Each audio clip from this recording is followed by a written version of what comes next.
not because she had earned that provision. Pure gift, pure grace. The overflow came because the nature of the one who had spoken the promise is to fill what is empty, to go where the need is greatest, to pour into scarcity, because that is what goodness does by its very definition. It moves toward need the way water moves toward the low places. It does not stay in the places of plenty. It flows. Sit with that for a moment. She was not a spiritually remarkable figure. She was a frightened, exhausted woman at the very bottom of her resources. And the abundance of God found her there. Not after she had recovered. Not after she had demonstrated exceptional maturity. Grace found her at the bottom. At the last handful. At the final fire. That is the God you are dealing with. That is the Father whose table you are already seated at, whether you feel the reality of that on any given day or not. Now I need you to understand something about the way generosity works when it comes from my nature, because there is a confusion that lives in the hearts of many of my children, and it is a confusion that quietly steals the peace that belongs to them, and I want to gently, carefully unravel it. The confusion goes something like this: God blesses the faithful. So if I am faithful enough, patient enough, obedient enough, consistent enough, then the blessing will come. And if it has not come yet, the explanation must be somewhere in my own spiritual shortfall. Perhaps my prayers are not earnest enough. Perhaps my faith is not pure enough. Perhaps there is some pattern of behavior I have not yet surrendered.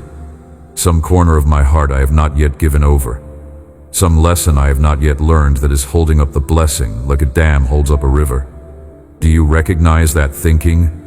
It may even feel in some ways like an appropriately humble position to take. Surely it is better to look inward and find myself wanting than to demand blessing from God as though He owes me something.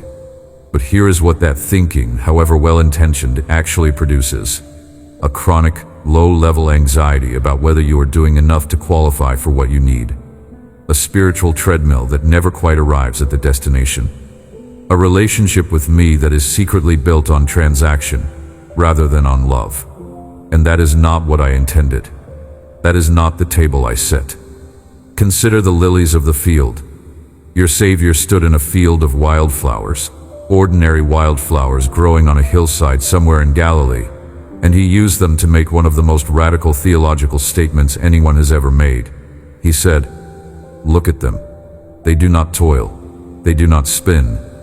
They do not wake up early and stay up late and work themselves to exhaustion, trying to deserve the extraordinary beauty they wear.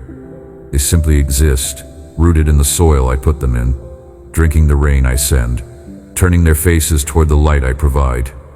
And your Father, the same Father who made the sky and the ocean and the human heart with all its impossible complexity, clothes them in a glory that Solomon himself, with every resource of a magnificent kingdom at his disposal, never came close to matching. What does that mean for you? It means that the baseline posture of my giving is not contingency. It is not if, then. It is not because of, therefore. The sun does not decide whether to shine on the basis of who deserves its warmth. The rain does not fall only on the fields of the particularly faithful. The wildflower does not negotiate with the soil for the nutrients it needs. These things give and sustain and nourish because that is what they are made to do. Because that is the nature that I built into the world as a continuous reflection of my own nature. And my own nature is this: I give, I provide, I sustain, I fill, I bless. Not as occasional special events, not as rewards administered by a heavenly HR department with a complex evaluation process, but as the constant, overflowing expression of who I am. This is not permission to be passive or careless or ungrateful.